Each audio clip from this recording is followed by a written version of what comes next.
Hello again, Struckweb. Today I'm gonna bring you some info about the Maliwan Takedown patch that recently hit Borderlands 3. The most important part about it is the takedown at the Maliwan Blacksite site mission or raid. It's equal to raids in MMOs. Basically, it's content designed to be done by a team of four, or preferably at least more than one person. It's kind of hard to solo, and it's not meant to be soloed, but you can still solo it with certain builds probably if you're very good at the game. Basically, you saw me just now discovering the mission in Sanctuary, then you kind of need to navigate and then go to the drop pod. Once you do that, you would reach the place. Of course, you can skip doing that and just go straight to the public matchmaking via the social menu and go from there. Try and find a team without even discovering the zone, but if you want to travel to the zone, that's how you discover it for the first time. On your screen you should be seeing some information about the Maliwan takedown. So feel free to read it, feel free to pause it. As for the other things that are important about this update are things such as Mayhem 4 being added, then the bank storage space being vastly increased, then a lot of balancing across all classes except maybe Amara, a lot of bug fixes, changes to the UI and much more. We will go through some of them just quickly and list them bit by bit, and you can at any time pause the video, read some of those patch notes that I've taken from the Gearbox forums if you feel the need to do so. So you can see there's also dedicated wood pools being added for certain bosses. And then there's things like adding vending machines to certain zones which were needing such. Then another thing that was added is a target dummy, which would be useful to practice your DPS of certain builds without having to go into a mission or a trial or whatever. And now here comes some information about the endgame character balance and the developer's statement regarding what they think about balancing. Some of the changes for modes are mostly related to Iron Bear, as was expected and as was needed and asked for by the community. We really wanted some changes when it comes to Iron Bear, and they've delivered by adding some damage scaling and other goodies like that. When it comes to Zane, his Sentinel and Clone also needed a buff.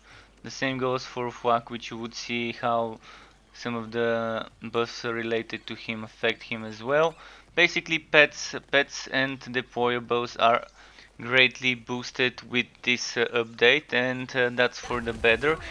You're now seeing some of the changes that were added to Flak. Mind you, at the bottom some of the thing actually got changed, and there's some notes you can check on the forums regarding why and how this was changed. And now let's take a look at some of the changes regarding stability.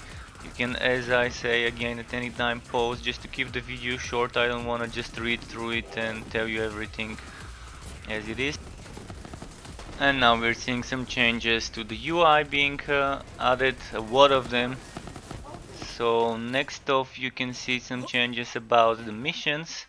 Again, a lot of them, it even needed to be split into two different screenshots so I can fit it properly on the screen. Next off, you're seeing some changes to the gameplay, such as rare hunt and bounty enemies now always matching the player level, adjustments to default zoom speed and so on. A lot of them.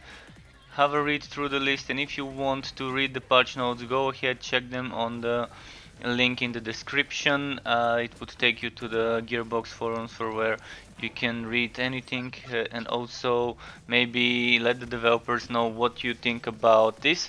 And speaking of letting people know what you think about this, feel free to also let me know in the comments what you think about the changes. You're also at the moment seeing some of the general changes, which also required me to kind of split them into two screenshots just so it could fit better on the screen. And then finally you can see some more notes regarding their plans of working on Mayhem 2.0. so this is coming in the future. And here is something that many of you, me including, would be enjoying, and that is the skippable cinematics. This will be coming soon, so hopefully it is before the end of the year, before releasing the Christmas update. Probably there will be a Mercenary Day event, we will see. I'm hoping Maurice would surprise us with some Mercenary Day patches. Farming that perfect wood for your preferred build would be much easier now, thankfully, due to those boss drop pools. Being able to farm certain items by continuously killing a certain boss would be pretty nice. And keep in mind, there's also new items that only drop in Mayhem 4. There's new anointments. There's probably gonna be some stuff that would only drop from certain bosses and on Mayhem 4.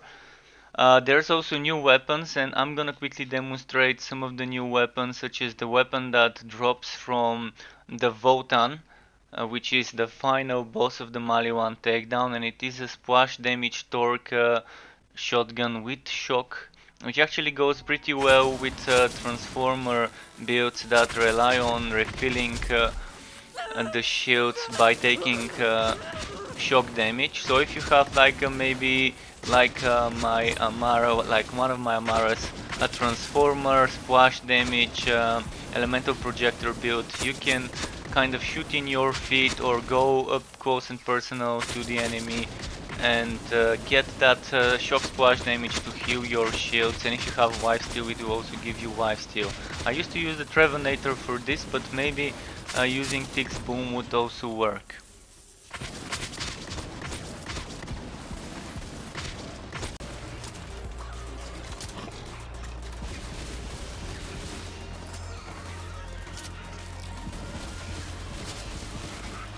So yeah, this is this new shotgun. I think it would be a great item in certain builds, and I think it's worth testing out, and it's worth farming for sure. So go get those Votan kills, and hopefully you'll get one of those to drop for you.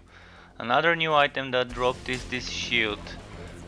So you can see now I'm gonna try and get myself hit, and you would see that it does a nova when your shield gets depleted, and it does that circle in your feet, which I'm not sure exactly what the circle does. I think it maybe gives you lifesteal, or maybe gives you some extra damage while you're standing inside it. Maybe it gives you amp damage or something like that. It's a mystery for me, but that's for us to find out. I will have to play more with this shield, but it seems like an interesting one. It definitely seems like an interesting one, and as you're seeing, the flak pet build is not so bad as it used to be before, but it's still kind of easy to get killed if you're not careful. You can dominate enemies with the face puncher, pretty nice. You can get some badasses to fight on your side. And if you're not using the taunt relic, by the way, your pet would survive much more, and it will be kind of like a resurrect bot for you.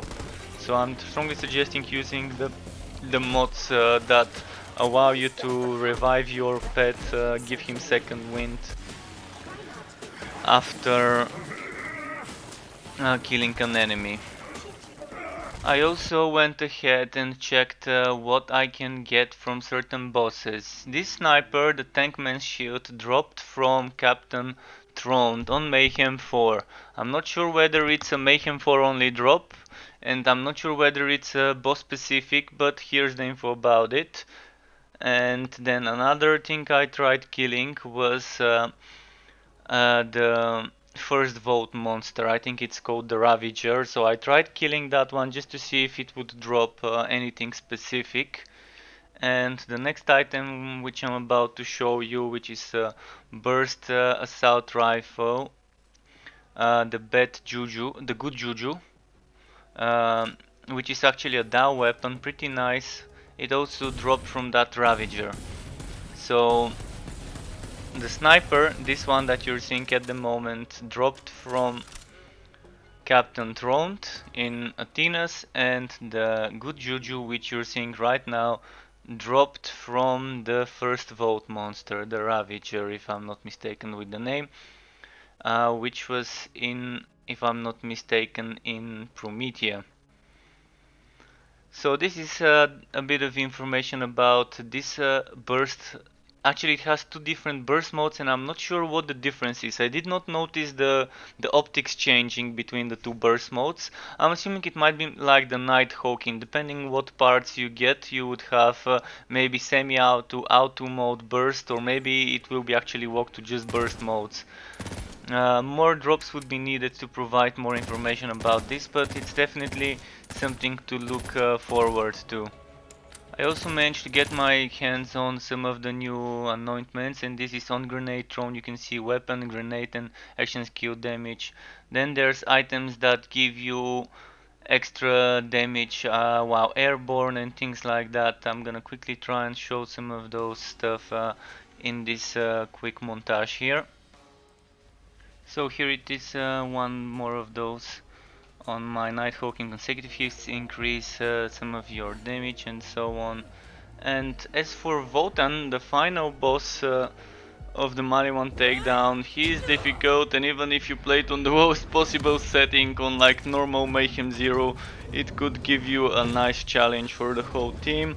Basically it's all about mechanics, and there's one phase where you really probably need someone tanky like a Boki Mouse, or like maybe a melee Amara with lifesteal to help you, because you need to get up close and personal between two of his shields. He There's a phase where he makes a big bubble shield around him, and then inside this bubble shield is the boss with another shield that only has an opening similar to the one in the beginning phase. So you kind of need to be in between the two shields and shoot at him, but there's some enemies that can shoot at you, so in my case I kind of tried to do it, but I couldn't, because it was just me alive by that time. I still did my best. I've managed to do it a few times. The other day, last night, I managed to do it with 3 Amaras. I think we had a face cast, face grasp, and me on my weapon damage face slam build, and we managed to somehow do it on Mayhem 3, mind you. But it was 70% increased elemental damage as well, so there's that. But yeah, it is a fun boss. It definitely would provide you a challenge, and you definitely would wanna give it a go. Let me know what you think. Let me know if you have some specific strategies. Keep in mind you can use those duct vents, and maybe if you have extra damage while airborne, you can shoot while you're in the air. I don't have the most optimal gear or builds for this boss, but I'm sure there's many people who already even farm it on Mayhem 4 with properly synergized builds. Thanks everyone for watching. If you want to be notified when I upload more content for various wooters or Borderlands 3, you can subscribe to my channel, and if you like the video you can hit the button, and if you don't like it you can hit the corresponding button as well. Keep it cool guys, until next time, and goodbye.